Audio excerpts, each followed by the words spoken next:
L'histoire de la colonisation allemande à travers le monde se raconte au musée d'ethnologie au cœur de Berlin. Une histoire de près de 150 ans. Le musée d'ethnologie, installé à partir du deuxième étage du remarquable Humboldt Forum, rassemble les objets présentés de manière contemporaine. Ces objets représentent une multitude de cultures des différentes régions du monde. Un monde qui fascine, comme le dit le slogan.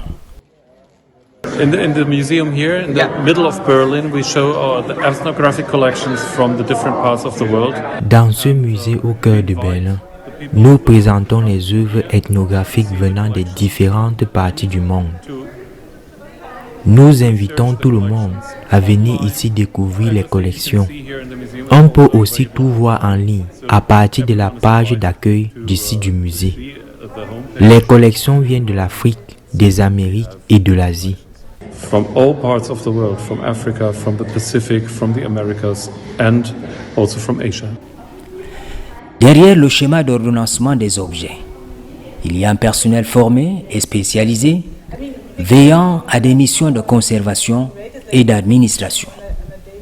La collection du musée est complétée par des photographies ethnographiques, des films et documents sonores, ainsi que par de nombreux documents écrits historiques. Le visiteur curieux trouve à l'intérieur des œuvres d'art en ivoire et des vêtements traditionnels, des vêtements ornés de perles, des sculptures et bien d'autres pièces de différentes époques et de plusieurs régions.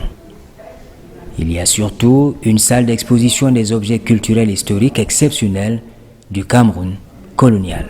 C'est l'idée de faire voir l'histoire partagée entre les Allemands et le peuple du Cameroun dans les temps coloniaux. Alors, le temps colonial entre les Allemands et le Cameroun, c'était de 1884 jusqu'à 1919. Alors, il y a eu des contrats qui ont été signés entre les Allemands et des chefs sur la côte du Cameroun. Et la collection du Cameroun a environ 7500 objets dans les réserves, ici, où il y a beaucoup moins, oui, dans le musée. Mais l'exposition essaye de retracer un peu les voies dans lesquelles les objets sont venus au musée. Alors là, vous êtes au juste milieu du débat, c'est sur l'héritage colonial en Allemagne. Pourquoi c'est un pavillon spécial pour le Cameroun? Parce que la collection du Cameroun est une très grande collection, parce qu'à cause de cette histoire partagée entre les Allemands et les Camerounais. Des masques et des figurines en bois camerounais, des pièces dont la provenance anime toujours les débats. Il y a des différentes modes d'acquisition. Alors, c'est toujours la pression coloniale. Il y a eu des expéditions punitives, si vous voulez.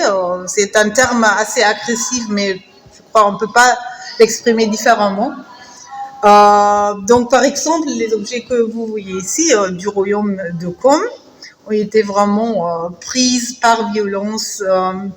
Et donc, aujourd'hui, en Allemagne, c'est très, très important aussi d'éduquer le public envers leur histoire, l'histoire allemande du colonialisme. Il faut rappeler que le Cameroun et l'Allemagne ont engagé des négociations officielles pour faire campagne en faveur de la restitution de la statue Ngonso du peuple Nso, basée dans le nord-ouest du Cameroun. La statue de Ngonso, qui se trouve en Allemagne depuis plus de 100 ans, représente et incarne l'âme et la spiritualité d'un peuple. La statuette Ngonso, c'est un cas de restitution. C'est pour cela que j'ai commencé par cette statuette, parce que c'est lundi seulement. Il y a eu la décision que la statue de la communauté des Sceaux du Nord peut être restituée. Donc, j'ai approché ce thème avec une activiste, Sevi Chobati, qui venait l'année dernière, travaillé avec moi et avec d'autres historiens du Cameroun et de l'Allemagne et aussi avec nos chercheurs de provenance et on a eu une conférence. Donc, on a travaillé sur l'histoire d'acquisition de la statue Gonzo, mais aussi en même temps sur la signification du Gonzo pour le peuple de Sceaux. C'est vraiment une statuette qui renforce l'identité du peuple, qui est aussi comme un dieu. Pour eux, c'est vraiment la racine des peuples et qui joue un rôle sur la société, sur la religion, etc. Donc, les Sceaux m'ont expliqué que, par exemple, aujourd'hui, on a le conflit, la guerre civile dans cette partie, que eux aussi ils croient qu'elle n'est plus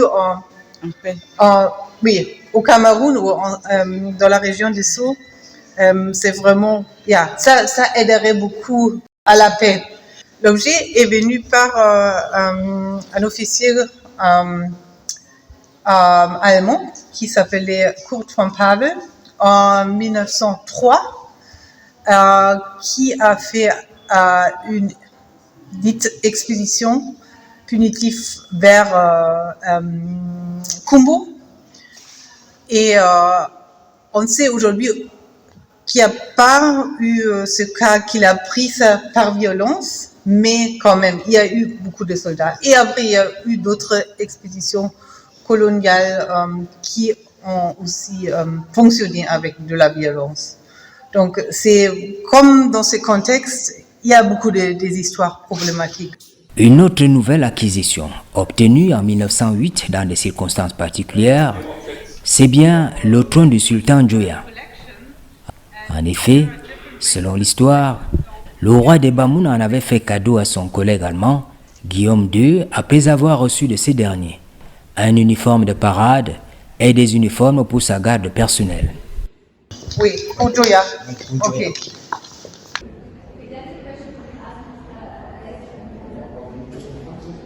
Voilà le trône de sultan Djoya, qui est, je crois bien aujourd'hui, devenu un symbole national pour les Camerounais.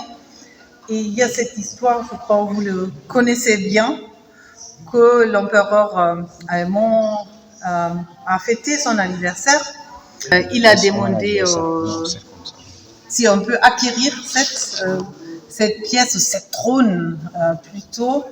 Et Djoya, il a toujours, avec une politesse diplomatique, il a toujours rejeté cette demande, mais en même temps, il y a eu cette pression coloniale et avec le temps, il ne pouvait plus résister. Il a offert une copie, mais le jour que les Allemands sont venus chercher la copie, la copie n'a pas été finie. Alors, sous cette pression coloniale, il a dû donner ce trône aux Allemands. Et aujourd'hui, cette histoire, elle est racontée ici dans le musée, à travers des films, à travers des stations médias. Il n'y a pas des mondes officiels de restitution. Donc, le musée est ouvert. Le musée est toujours ouvert de restituer. Mais il n'y a eu quand même pas des... Je sais qu'au Cameroun... Il n'y a pas eu de demande de restitution. Officielle, ça c'est très important. Comme vous l'avez vu avec Gonzo, c'est un processus dur parce qu'il faut avoir des partenaires pour pouvoir négocier, surtout le gouvernement. Mais je crois bien dans l'avenir, des choses vont changer. En mai 2022, une dépêche de l'AFP, l'agence France Presse, citée par le site de TV5 Monde, indique que le musée d'ethnologie de Berlin vient d'annoncer la remise à la Namibie d'une vingtaine d'objets anciens sous forme d'un prêt à durée indéterminée dans le cadre de sa réévaluation des œuvres pillées pendant l'ère coloniale. Les 23 artefacts ont été remis au Musée national de Namibie où ils pourront être étudiés par des artistes et chercheurs locaux. Dans un avenir proche, le musée d'ethnologie de Berlin sera complété par des œuvres d'art contemporain dans toutes les zones d'exposition.